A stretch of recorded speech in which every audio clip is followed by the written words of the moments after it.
So what I recommend to young people is before you start thinking about the next opportunity, be the best that anybody's ever seen that particular job you have done.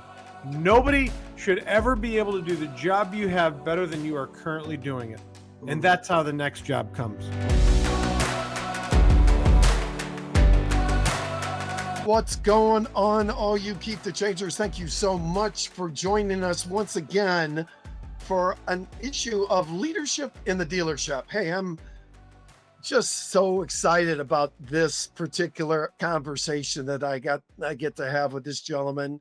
I have so much respect for David Long as he's made such an impact in the automobile industry, in leadership, in the tactics and processes, and how to really develop people. And I am, again, very excited to share that with everybody in the room. David Long, welcome to Keep the Change. Oh, it's good to see you, Bart. I'm so glad to be here with you. Oh, thank you, my friend. You and I, it's been about 3 years when I had an opportunity to ask you about your history and where you've been and your story and how you came from a place of lack and just completely led a life of significance and influence with so many people. So it's a great story, but we're going to focus more on the insides of a car dealership today Good. and on leadership, if that's okay with you. Love it. So Absolutely. as we go now, if you don't know who David Long is, you've been living in a cave, man. But David is executive general manager of the Hansel Group. He's also the founder of the Pandemic of Positivity and the founder of All Things Used Cars, which had over 7,000 people on the show last week. And he's going to tell us all about that too as we walk forward today. So David, welcome to the show, my friend. Great to see you, Bart. Happy to be here. David, let's just get right into it. We've got a very interesting climate going on right now. And as I think about how can we add the best value to people watching the show, I want to ask you, as you move into 2026, what do you believe separates the dealerships that are thriving from the ones that are simply surviving? That's a big question. The differentiator is leadership. Huh.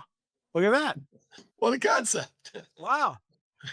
Yeah, I really think the difference in leadership, right, has a lot of different forms and a lot of different titles hold the position of leadership. They don't have to be the executive general manager to be the leader. So I think that's what separates. I think that's what's going to be the difference in 2026. So as we look at leadership, what's the area where folks can have the biggest influence? You know, John Maxwell says leadership is influence, nothing more, nothing less. And what we know too, again, as we talk to folks across the country, some are maybe not thriving, but they're certainly not just surviving. So what are some of the things that one can put into place in their business as we go forward? Sure, in terms of technology, we get that AI is such an important piece, but I want to look at, if we can, the piece of personality, the piece of humans, the piece of really helping people become the best they can be at what they're doing. How can leaders have the most impact with the people that work with them? Clarity of purpose. I think most people in a leadership role have a lot of ambiguity and cloudiness around the mission. And I've never seen anybody really succeed at a high level without clearly defined targets and expectations. Yet we all, in this position, my position, maybe yours, we say we're leaders, but where are we leading? Are we leading that way? Or are we leading people that way? Or what direction are we headed? And does everybody understand what their role is? And are they very clear, not just on what it is, but how to do it? Like if I'm in this business another 42 years, which would be 84 years in the business. So I've been doing this for 42 years. And it always is a head scratcher to me when somebody's been in it for 42 weeks, not 42 years. I'm talking about to 42 weeks, and they don't know how to overcome objections. Like that would be like a surgeon not knowing how to open up a patient. You can't be a surgeon if you can't open up a patient. how can you call yourself a professional if you don't know how to overcome objections? Like, Yeah. or identify the difference between a concern and objection. But it's just mind-boggling to me. So why is it when we look at maybe it's some businesses are really all in with doing training, some businesses are not so much into doing training. I guess this is a really broad question, but why is it that some dealerships don't focus on the training piece? I think it's a short-sightedness, Bart. I can't think of anything else it could be. I work with in my consulting business, I have currently 17 dealers that I coach and consult for every single week. It's Mm, the reason I get up at 3 o'clock in the morning. wow. So most of them are East Coast dealers. But what I identify when I'm speaking to these dealers is there's very few people that are committed. And when I say committed, commitment takes discipline, Mhm. right? They say they want it, but oftentimes they don't do it. Now, I have the good fortune to work with dealers that don't just say what they want, they actually back it up with actions. But there are most dealers out there that say they want something, but don't have the discipline to get it. That's how I've helped open 100 buy centers, Bart. It's just, it's amazing. Why there isn't a buy center in every corner is because there's not enough structure, consistency, and discipline, in my experience. So let's land that. That's good. So you have taken the used car philosophy, the buy centers, and you've ran with it in terms of your own consulting company, as well as, of course, being the face of buy centers throughout the country. Tell us about that business. Tell us about, you mentioned that about putting a buy center on every corner. Tell us why that works. And if you're a dealership that doesn't have one, why you need one going forward. Not every dealer needs one, I'll say. I mean, well, let me just back up. Every dealer needs one because whenever you can or I can find cars at 85% cost to market, including pack and reconditioning, without any additional company expense, there's not a dealer in the world that wouldn't love to have that. But the amount of sacrifice that has to take place in order to produce that result is not the amount of sacrifice that most dealers are willing to pay. So it's not, my point is, it's just not for everyone. The easy button is to go to the auction and keep your hand up until no one else is smart enough to put it down, or until everyone else is smart enough to put it down. And then you look around, and you're like, oh my God, I'm the last person. I guess I got the car. That is the easy button, not the profitable button, but the easy button. Most dealers won't do the work and have the discipline to do the buy center. So give us some framework of how the buy center works. Somebody's in this room and they're thinking about it and they're just a little light in inventory, but they're looking at what their options are. Tell us the framework for someone who's thinking about it in 2026, if you would. Yeah, and I know this conversation that we're having, we didn't prepare for. I didn't know it would take this sort of turn. But so for the person that wants to open a buy center, that's what you're asking, right? Yeah. I would share my experience. So my first buy center was open 12 years ago. When I came to the decision to never go back to a wholesale auction, and I mean never, like an alcoholic stops drinking, I stopped going to auctions, and I'm never going to go back, and I have to find a way. There has to be a better way. So I hired 2 MBAs from MIT to help me create a skill set that I didn't currently possess. So think about that. 30 years of great experience with that produce great results. You'd think that I would be able, with my experience, be able to open a buy center and buy cars. Well, the skill set and the tools that I brought to that experience were not the right tools. It was like the difference between English tools and metrics tools. I wanted to use the skill set I had to build sales departments and build service centers and do all those things. But the skill set that it takes to build a buy center is completely different. So the dealer that's thinking, I know, I'll get my used car manager with the pinky ring and the Italian tooth necklace and the black book to hang numbers on cars and tell the salesperson that's making the phone call, that's buying or selling 5 cars a month, that we're going to buy cars from private party. It's just unreasonable to think that somebody that can't sell cars can now all of a sudden buy cars, that somebody that only can buy cars at auction can now do private party purchases. It's two completely different businesses. So, where a dealer that was going to get into it would want to do, they'd want to have a completely different personality and a different approach than they have on their sales or their service side of their business. Does that answer your question? Yes, that does. It's That does. different. So, yeah, and thank you for allowing us to go this route. Your expertise is what I want to share with people that are out there so they can get some strategies in this show to say, "Yep, this is something I'm going to put into place." So, if somebody's thinking about this and tapping into your expertise, how would they do that regarding buy centers? Well, one doesn't have to cost anything. And when I say anything, no advertising, no buildings, no different equipment, no different technology. The current tech stack that any dealer in America has and the infrastructure that they show up to, the brick and mortar, is all you need. So, with the right approach and the right person with the right amount of energy, enthusiasm, and process, can buy cars from private party. So, if I were going to explain it to you in a nutshell, like if I was explaining it to a third grader, you'd want somebody that has never sold or bought a car before, somebody that has incredible interpersonal relationship skills, and a complete ability to grasp and develop a new way of doing business. Meaning, the person would want and be able to do 100 outbound activities a day minimum.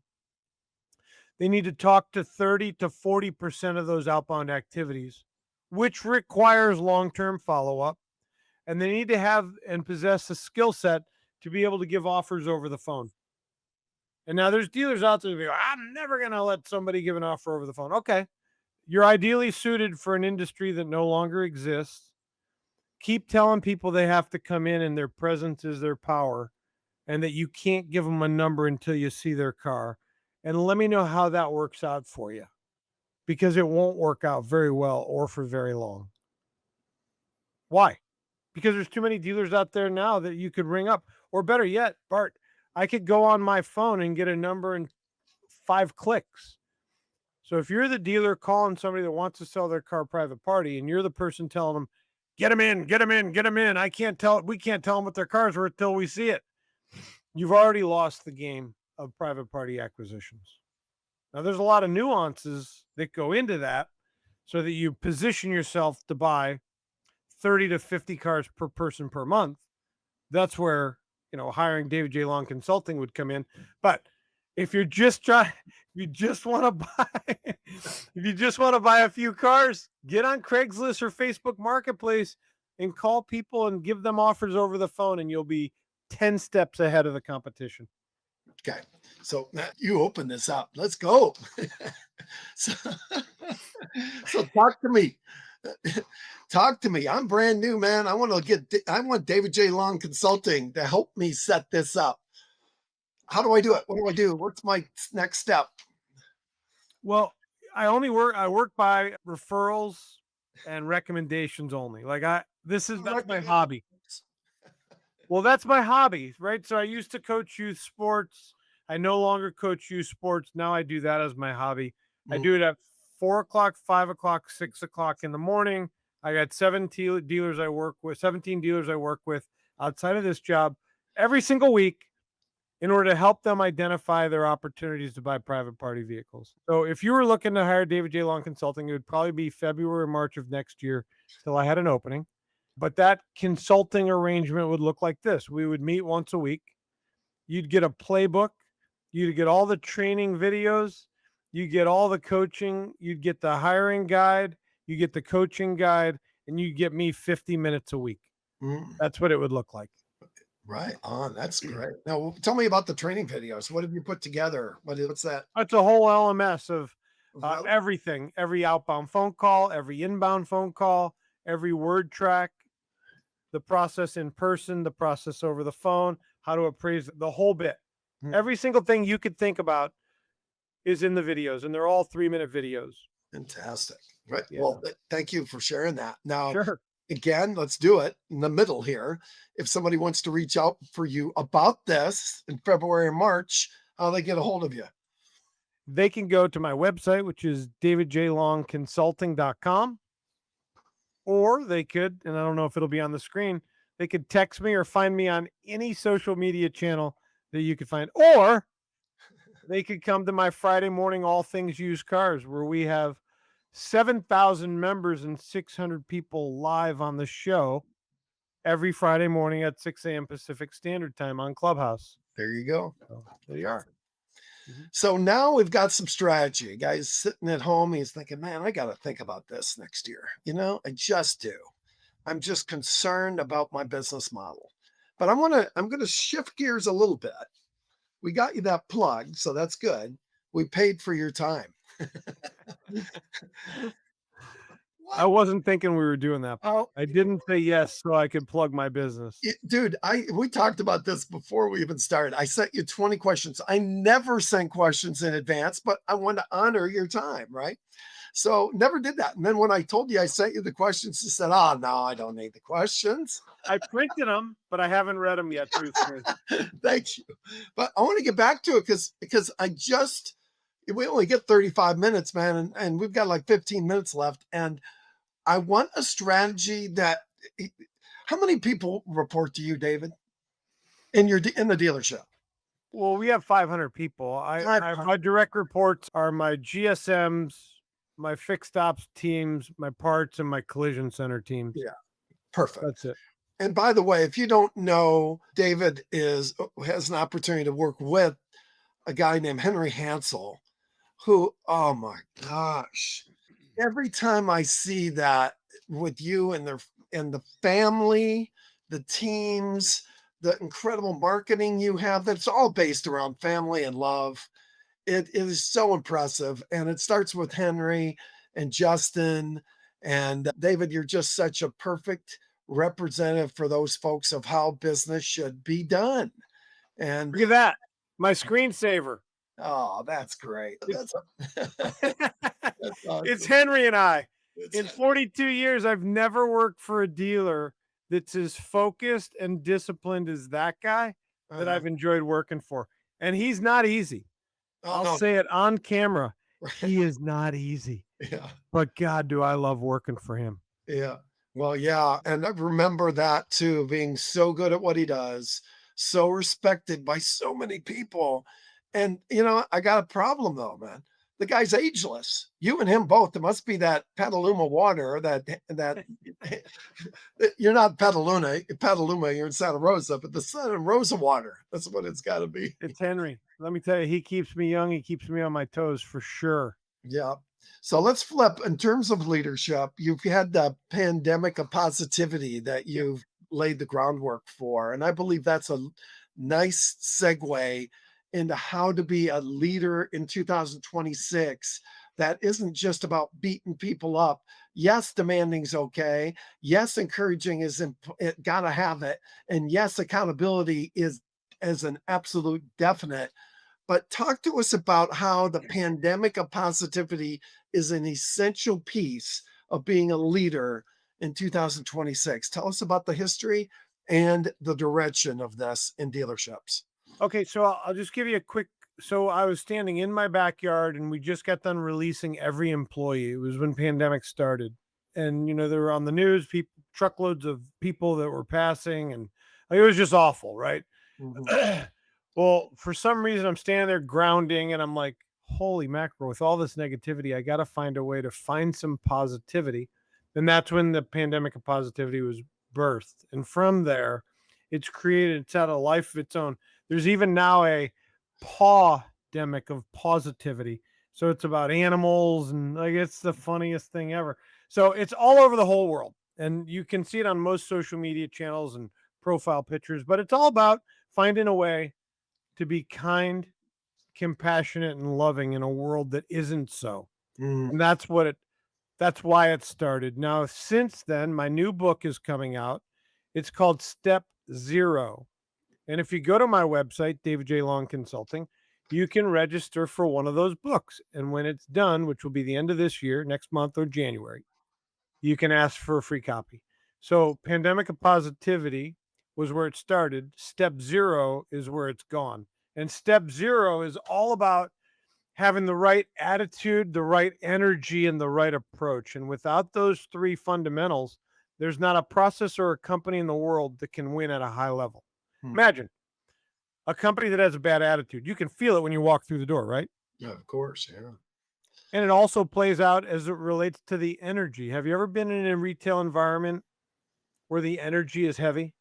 You mean heavy, Me- meaning kind of Heavy, like dark? dark, Yeah, yeah, dark and gloomy. People are walking around. They look like, take me to your leader, right? There's not any, the lights are on, but nobody's home. yeah, And that the approach, the way that we approach each other, the way we approach our business is off putting. So in step zero, it really summarizes why Pandemic of Positivity, being kind, compassionate, loving, plays out in attitude, energy, and approach. And I don't think that there's really great leaders out there. And I mean fully developed leaders, which I'm not, by the way, right? I'm working on it every day. Progress, not perfection. I don't think there's fully evolved leaders that are not able to be kind, compassionate, and loving, and that don't have great attitudes, great energy, and the right approach to their industry or their business or their family or their friends or the podcast. I think it's all incredibly important. yeah. Well, there you go. Man, there's so much to unpack there, my friend. So the thing that really pops in my head when you go through all this is that, and I've heard you hundreds of times in different channels and different shows, and no matter what somebody says on the other side, you never react.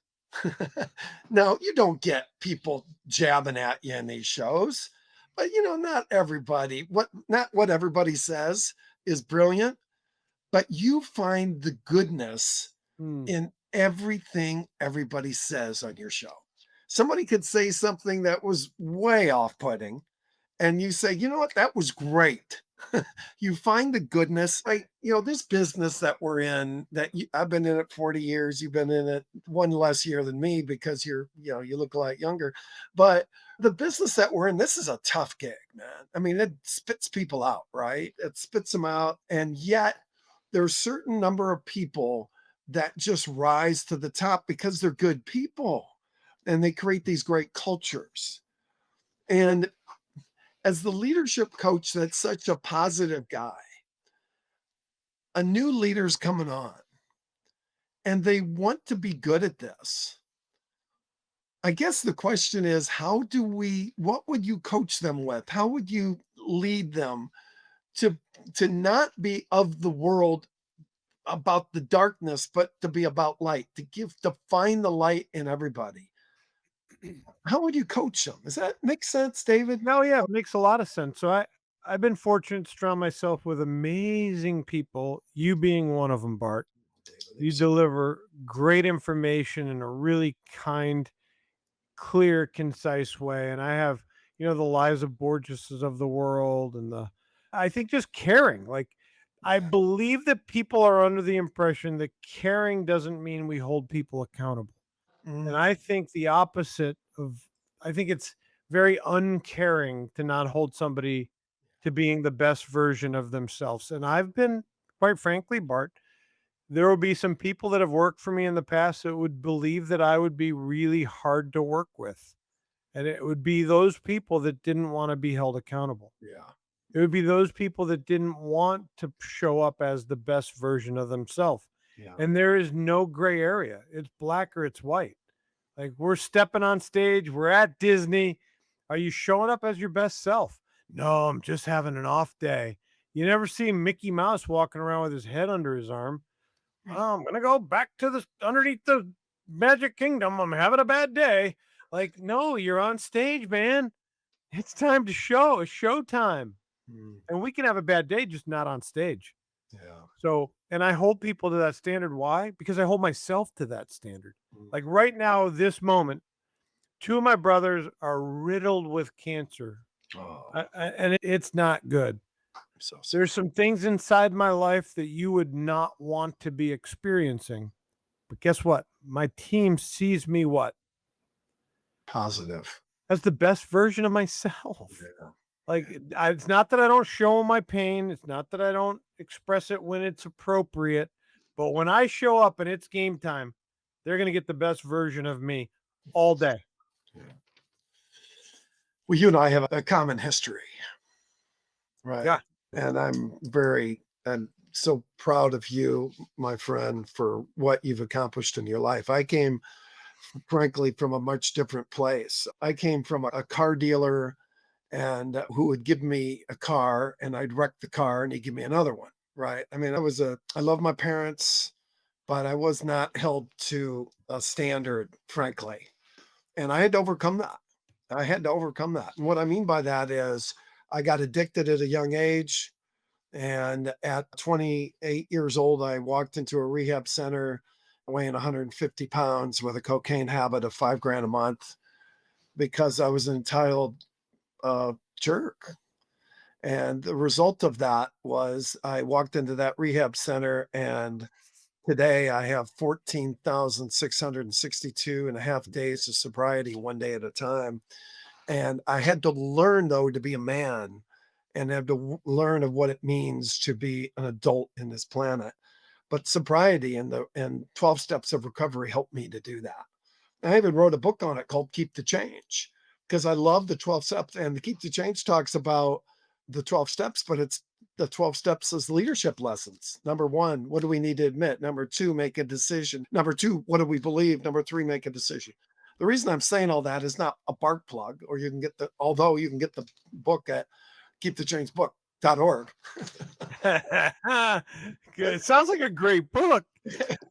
But I want to tell about your history, David. You've done the same. And again, it's a private thing, and I appreciate you put it on social media. So I think it's all right to talk about it here. But I believe where you come from in terms of your essence is from the steps, from that discipline to not drink anymore, from the discipline to live a life differently than the way you grew up. I remember one time, buddy, I'd ask you one time, who's your role models? You said, I didn't have any. I just knew I was going to do exactly what they didn't do. And, and You that, remember that, I, yeah. oh my gosh, yes. And so I just believe that who you are is because of the decisions you made. And frankly, around stopping drinking. What's your thoughts of that? And give us a little insight on that, if you don't mind. So I just celebrated 37 years, which is super cool. You outweighed me when you went into treatment. You're one. Really? I was 136. Get out of here. That's Yeah, crazy. and most of my Wow. friends were just becoming the legal age to drink. Mm, I was just turning 22, and I mm, was already done. I was already a pro that was retiring from drinking. But I do think there's in my leadership style, it's a mix between Coach Mate. Coach Mate was one of my basketball coaches, mhm, and he was tough, but I knew he cared about me. And recovery, right? mm. Being honest in all my affairs, being, completely open and honest. And I call it the how method. You've probably heard of it. How is an acronym for honest, open minded, and willing. Oh boy. So, Love it's one, I can be honest, which is really hard because I know a lot of people that say they're honest, but they're really not that honest. it. Yeah. Like, It is hard. and I mean, I don't mean cash register honest. If you're watching this, I don't mean like you took $5 extra out of the cash register I'm talking about honest with yourself. uh, yes. about the things that you should do that you don't, right? You make a commitment to yourself to lose weight, to be disciplined, to wake up early, to work out, whatever it is. I'm going to do it. Well, you just lied to yourself if you don't do it, right? That's the honesty I'm talking about. The- And then the open mindedness, like finding somebody that can help you do and see what you haven't currently done or able to see. Like get somebody. And then the W is the willingness part. Like do it anyway. So, Bart, I'll tell you this real quick. So I have a cold plunge in my house Mhm. and I hate it. I hate it as much as I hate almost anything. And right now it's cold. Like I leave my bedroom cold. It's cold outside. And I get up and I'm already cold, right? You got the cold air on you. I want to pull the blankets over me. And what do? I get out of bed, I go downstairs, and I get in freezing cold water. And the whole time, I don't want to get out of bed. I get out of bed. I don't want to get my clothes on. I get my clothes on. I Mm. don't want to walk downstairs. I walk downstairs. I don't want to get in the cold plunge. Next, you know, I'm like, but the idea is I don't want to do anything. I don't want to do those things, but I also don't want to lose the day. So if I am going to win the day, I have to do the things regardless of what I want to do or when I want to do them. So that's my first win of the day is to do that I hate the most first. It makes everything else easy. So So good. David Goggins talks about how the mind can talk you out of things, right? Oh, you don't want to do that. You're hurting. I mean, talk about a guy who's overcome as well, David Goggins, right? love But that guy. oh my gosh, his mental capacity to overcome what his mind says. And that's what I heard you do. And I've seen you do that in your leadership. I've seen you do it with the way you compete still at this age in terms of in basketball. You overcome and you compete. And my guess is just based on what you said, everything you do probably starts, yeah, with a want, like you talked about, having honesty. Yeah, I want this. I'm going to do this. But the difference in you is that when your mind tells you, no, we don't have to do it today, that's a trigger for you. Yep, that's what we're going to do today. Right. I've said, In most areas, yes, in most areas. yeah, meaning, Well, like the pain has to exceed the pleasure, right? So, like for instance, I'm heavier than I want to be. If I really wanted to not be heavy, then I would yes make that decision. Like for me, yeah, right? So I say to my wife, you know, you didn't marry a fat guy and you didn't marry an old guy. I can't overcome the old piece, but I could definitely do something about the fat part, right? So, like I have to really genuinely be committed to the outcome yeah, or I'm just gonna say I want it, but I'm not gonna execute. so important. So, man, I love Brian Tracy wrote a book, Eat the Frog. Did you read that? Oh, yeah, Oh, love yeah. it. Sneak Fantastic. it in the cold plunge. I'm eating the frog. Yeah. And he talks about 10 things that we want to do in the next year. 10 things: faith, family, fitness, fun, finances, all that, right? So write them down. And then the next thing is the why behind why you want to do it. Simon Sinek talks about why all the time. And if we want to do something, but our why's not big enough, then we're not going to find out how to get the how and do it, right? So 100%. with everything, it's about how do we figure how big is our why? I love what Tony says. You and I are both fans and followers of Tony Robbins. The pain and pleasure piece. Short term pain equals long term gain, right? 100%. And Yes. by the way, I think most people have built-in forgetters. What do you mean? You know, why do you think a New Year's resolution doesn't work? We forget, right? We have resolve, we have leverage, and then it fades. So I believe because I have a built-in forgetter, What? these are my cards. Tell me about those because not everybody's going to see your handsome face. So talk to me about what. Yeah, I don't want anybody to necessarily see these cards. Uh, so everything on here. So I have my goals. Yes. I have my 5-year plan. Okay. I have my outcomes, meaning what my consulting outcomes currently are. Okay. I have my areas of responsibility, ownership, and targets, meaning things that I cannot let leave my mind. You know how when we start a project and we're disciplined and we're doing the right thing every day, and then one thing slides away, another thing slides away, and next thing you know, we don't have the process anymore. Mhm. Well, this is clearly defined targets on what it is that I need to stay top of mind, top of inbox, and top of messaging. I need to stay on message with these things with all of my teams. And every department has its own card. So I know what the main thing is in each department. Because if I can keep the main thing, I'll never have to go back to rebuilding something that fell apart. Mm. Does that make sense? Yeah. I just got to know what those cards say. Oh my God, there's one on everything. Like I even have my retirement plan on Mm. here. Like how many days I have left. You talked about how many days I have 891 days left until I retire. Mm. So anyway, it's a way for my built-in forgetter to never forget. So I journal in the morning, but I roll through my cards. I'm like, oh yeah, I gotta. Oh my gosh, I didn't do that for 2 days. No, I have to make sure that I incorporate that today. When I go to the collision center, I better make sure I like because a dull pencil is better than a sharp mind. So Mhm. I want to make sure that I'm not leaving anything to chance, and that's where those come from. Well, talk about short-term gain or short-term pain, long-term gain. Talk about short-term pain, long-term gain. How much time did it take to do those cards? Do you do it once a year? Do you do it this time of year? Do you do it It's a 3-step process. So I and what plan the quarter, okay, I plan the month, okay, I plan the day. okay, okay. That simple. So, for instance, this card here was written out last night. Mm, So I believe we win or lose today, yesterday. okay. So, for instance, at 3 o'clock, when the alarm goes off, when my alarm goes off, Mhm. tomorrow better be set up to win. If I'm waiting until I'm driving home, which is 2 hours away, to wonder what tomorrow is going to be like, tomorrow is almost no chance of winning. But Wow. at 3 o'clock today, if I'm completely dialed that tomorrow's set up, we have the right amount of service appointments. We have the right amount of sales appointments. We have the right amount of buy center appointments. We did the right amount of activity up to 3 o'clock.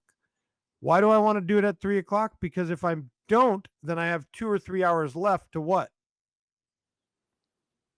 Recover. Right? What most people do is they're Fred Flintstone. They slide down the dinosaur's tail because it's time. They show up the next day and they wonder, okay, wonder what today's going to be like. I know with a high degree of certainty if I win tomorrow today, tomorrow will be just fine. Mm. So I know that So, sounds crazy to people, but that's how I do it. well, crazy is is relative, but also crazy is pretty important. I want to follow leaders that are crazy, that are just Mhm. nuts. I'm out of So my mind. we got a couple more minutes left. I appreciate the fact that you've allowed me to stretch our time out a little bit here, but man, there's so much good content. So going back to that, you get up in the morning, you stretch yourself physically and mentally first thing in the morning. And what's the rest of the morning look like? That 3 o'clock. Tell me a little bit about that. How you set up your day's already set up from the previous day, but what happens next after that cold plunge, after that discipline? It's all locked in. The stretching, the workout, the cardio, the sauna, the cold plunge, the gratitude list, like it's all completely laid out before I go to bed. So I don't, have you ever heard of the really successful people that wear the same thing every day so they don't have to think about it? Yeah. Right? They wear a black shirt and jeans. Yeah. That's it. Their whole closet, black shirt and jeans. They don't have to wonder what I'm going to wear tomorrow. Mm, I don't have to wonder what I'm going to do tomorrow because it's already laid out. I know exactly what I'm doing, when I'm doing it, with who I'm doing it, and what I need to accomplish tomorrow to win. mm, And then today doesn't end until what? I win. yeah. So Mm, mm. it's just the way my mind works. Because, Bart, truthfully, I'm a lot closer to the end than I am the beginning. If somebody could have shared these things with me 20, 30, 40 years ago, it'd be a whole different outcome. And it hasn't been a bad outcome, but man, oh man, if I would have had these tools back 30 years ago, forget about it. Okay, so give us a version before we take off. You've got a young person that is taking on any industry, they're entrepreneur, maybe they're going out in the world in whatever dream they've got on their mind. What are some of the tools that you would encourage them to put into place and strategies to put into place? I know we don't have a whole lot of time for all of that, but It'll be what quick. what would you say to them for you taking and in other words, talking to your younger self and then talking to yourself now, what would you say to them to get running and have a head start on the rest of the people that they're up against No, on this planet? it's so easy, right? Because I have 3 kids. Yes. So this is a conversation I just had with Alex, as you know, Alex. Mm-hmm. Be the best at the current job you have as it's your interview for your next job. I'll use I was a lumper. You know what a lumper is? I do not. Most people don't. So a lumper resembles the oldest profession in history. You stand on a street corner and you sell yourself. A truck pulls up and you jog alongside of the truck and you negotiate to unload their truck, right? And you negotiate what you're going to charge the person dependent on how heavy their rig is. Like if it's bounce or if it's a detergent, it's a completely different price, right? Bounce is light, detergents are heavy. So you negotiate it. Well, I got to the point as a lumper where every truck that pulled up was looking for me. Why? Because I would unload their truck faster than anybody else. I was no nonsense, and I was disciplined in how quickly and efficiently and perfectly I squared the pallets off. Hmm. So they didn't have to worry about time. They didn't have to worry about organization. They didn't have to worry about pay. So I did it every single time. So my point is, did I want to be a lumper? No, but I knew that I was going to be the best lumper that street corner ever had. Same thing when I worked at Circle K. Did I want to sweep that park? No. So what I recommend to young people is before you start thinking about the next opportunity, be the best that anybody's ever seen that particular job you have done. Nobody should ever be able to do the job you have better than you are currently doing it. And that's how the next job comes. Ooh, that's so good. So let's get into the last one here.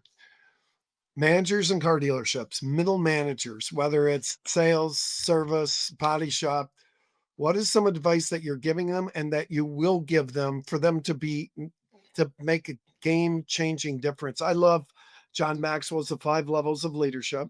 And in that five levels, position is number one, permission is number two, production is number three, but people development is number four. And that's who you are. You're a developer of people. And because of that, you're also a pinnacle leader where you develop leaders who develop leaders. I mean, you've done that in such a big level. So back up a minute. And based on what I asked you before, what advice would you give a young leader? And what would you say to them? And what do they need to do to be great people development leaders in 2026 in our industry? Okay. Probably won't be the answer that you think I would give. And by the way, I do subscribe and believe in all of Maxwell's teaching and Napoleon Hill's philosophy. I mean, I'm a ravenous reader. Yes, you are. The thing that I think's missing the most in middle level Mhm. is role clarity. Let That me hear people that. show up to work to wait. They show up and are busy but not focused. I believe the middle level, I believe every position should have a clearly defined focus on what the role is and what a good job looks like. What is the role and what does a good job look like? What are the expectations? And then I believe if I know the role, know the expectations, and I break it down in 3 mini days and I win 2 of the 3 mini days, there's no way I can fail. I'll give you an example. Please. A day to me is 9 to 12, and this is my work day, not my hobby, which is my consulting. But a day to me, my work day is 9 to 12, 12 to 3, 3 to 6. Mhm. And I need to have clearly defined targets that need to be won for that day. And at 12 o'clock, that's the mile marker. Am I on track to win the day or am I off? At 3 o'clock, am I on track or off? And if not, I need to pull the goalie, meaning between 3 and 6, if I have some ground to make up, I need to clearly define what that ground is and what I need to do to win. Mhm. And most people just show up and work hard and they show up and they're busy. And I believe they're distracted all day and they're a rudderless ship. So, can you imagine if you started a job as a salesperson and you had a clearly defined target? And that target was not only broken down for the month, but it was broken down for the week, and it was broken down for the day, and it was broken down in 3 mini days. Wouldn't you feel more comfortable knowing if you were getting the job done? Mhm. Of course you would. But we're always measuring lag measures instead of lead measures. Lag measures are important. I need to know the score at the end of the game. But what put the score on the scoreboard? Here's my David Longism for the day, and then I'll let you wrap it up. I believe that winners know the score, champions know what put it there. And most people know neither as it relates to their role. So good. So there you So all I know is this: I want David Long to be my consultant go. at I'm 4 not easy. o'clock. And it's a hobby, so I have homework and discipline, and if you don't do it, I fire you. It's the difference between a vendor and me as a coach. If you're not willing to follow through, you gotta go. That's right, man. I love that. It's the same thing in what I do for a business and also what I do in my other time where I help people that are trying to get their life together. You got to be all in, man. If you ain't going to play, we can't help you win, right? We just can't. So thank you. It's never enough. I hope I don't have to wait 3 years to get you back on this show, but I admire you so much. I really admire what you're doing for our industry. I admire the fact that every time you walk in the room, you're smiling, and that some of the toughest curmudgeons in the industry respect you so much, and their attitude changes because they get to spend time with you. It's so I true. wear them out. It's so Well, true, the isn't it? feeling's mutual with you, Bart. So thank you for your time, and thanks for inviting me on the show. You've been Yeah. great. All right. And we already did this earlier, but give them one last time on how they get a hold of David J. Long. DavidJLongConsulting.com. You can go to any one of my shows or find me on social media. Okay. We'll see you there Friday. Happy Thanksgiving, everyone. Thank you, David. Happy Thanksgiving to you. And we'll talk to you all next time. Share this one because there's somebody that needs to hear this for sure. Thanks, David. Thanks, Bart.